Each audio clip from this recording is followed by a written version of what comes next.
Poor Mr. Jelly was frightened of everything and anything. At the slightest little thing, he would quiver and tremble and shake, turn to jelly. So it's not really surprising to find that Mr. Jelly lives as far away from anybody as he can. In the middle of a wood, miles and miles from anywhere. This story begins one morning when Mr. Jelly was asleep. It was a beautiful autumn morning. The sun was shining, the leaves on the trees had turned to a glorious red, and the wind stirred gently in the treetops. A single leaf fell gently from the tree right outside Mr. Jelly's house and quietly brushed against his bedroom window as it fell. Mr. Jelly awoke with a start. What? What's that terrible noise? Oh, heaven, oh, the house is falling down. It's an earthquake. It's the end of the world. Oh! And he hid under the bedclothes, trembling with fright. After an hour, by which time he realized that his house wasn't falling down and that there wasn't an earthquake and the world wasn't coming to an end, Mr. Jelly peeped out from under the bedclothes. Phew, he said.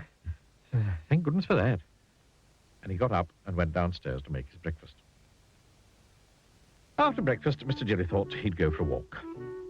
He was walking through the woods which surround his house when a worm poked its head out of the ground. Morning, said the worm cheerfully. Mr. Jelly nearly jumped out of his skin. What? Who's there? Then he saw the worm. Oh, good heavens, it's a snake, a man-eating snake. Oh, I'm going to be eaten alive. And he jumped up into a tree. What a performance, commented the worm, and went back into his hole. After an hour, Mr. Jelly felt brave enough to climb down from the tree and continue his walk. Eventually, he came out of the other side of the wood and into a field. It was an empty field. Or was it? In the long grass in the middle of the field, unseen by Mr. Jelly, there was a tramp enjoying a sleep in the autumn sunshine. Mr. Jelly picked his way cautiously through the grass. The tramp, fast asleep, snored. Oh, what was that? What was that? Shrieked Mr. Jelly. It's a lion. I heard it growl. Oh, goodness gracious.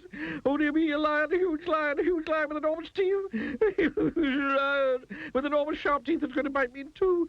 A huge, ferocious lion with enormous sharp teeth that's going to bite me in two, if not three. And he fainted. All this commotion awakened the tramp, who yawned, stretched, sat up, and saw Mr. Jelly lying on the ground beside him. Oh, dear. He was a kindly tramp. Oh, dearie me. And he picked up Mr. Jelly and placed him gently in the palm of his hand. Mr. Jelly came to and sat up, rubbing his eyes. And then he saw the tramp's face looking at him. Oh, disaster. Oh, he screamed. Oh, calamity. It's a giant, an ogre. Oh, gracious, he's going to have me for breakfast. My, said the tramp gently.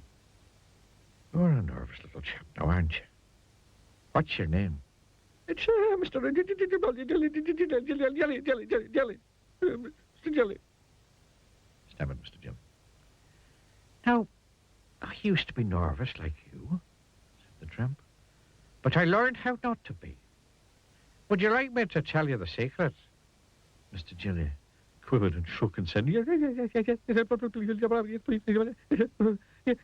please.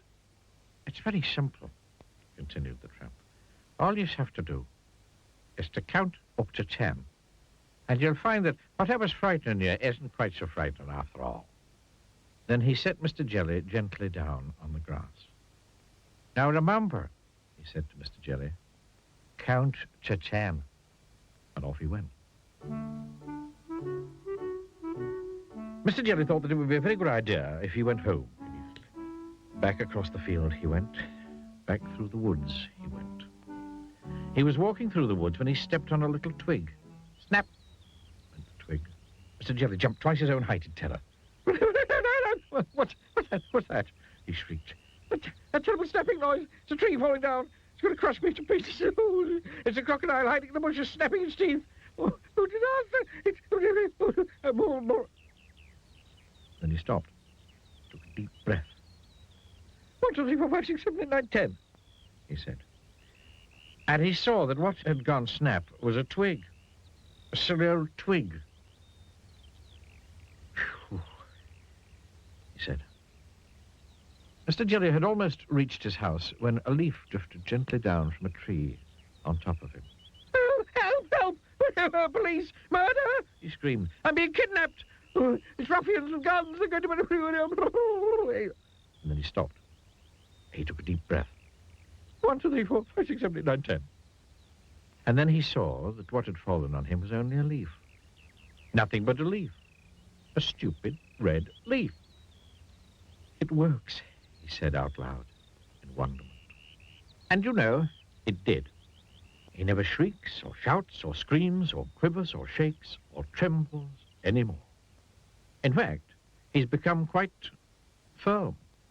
And he never hides under the bedclothes. Well, not very often, anyway. 1, 2, 3, 4, 5, 6, 7, 8, 9, 10.